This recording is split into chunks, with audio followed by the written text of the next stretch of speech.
في قلوبنا حبك شديد، حين كنا نقاتل للحرية كنت معنا تدعم القضية.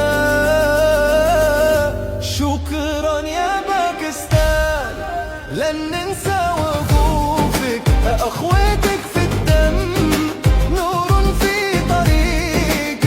الجزائر ترفع الأذان بفضل الله وبفضلك، والمجد للأمة في وحدتنا وقوتك.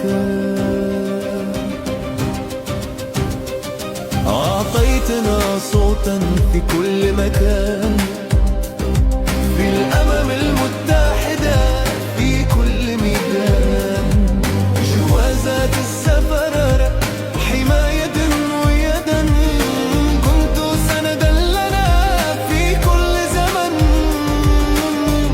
شكرا يا باكستان، لن ننسى وقوفك، أخوتك في الدم، نور في طريقك. الجزائر ترفع الأذان بفضل الله وبفضلك، والمجد للأمان في وحدتنا وقوتك. يا باكستان، في القلب تسكن مع الجزائر.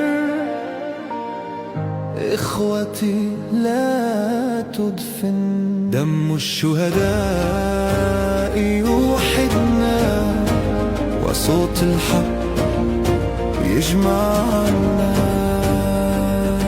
باكستان والجزائر للأبد، في الإيمان، في الجهاد، في الصمد، الله شاهد.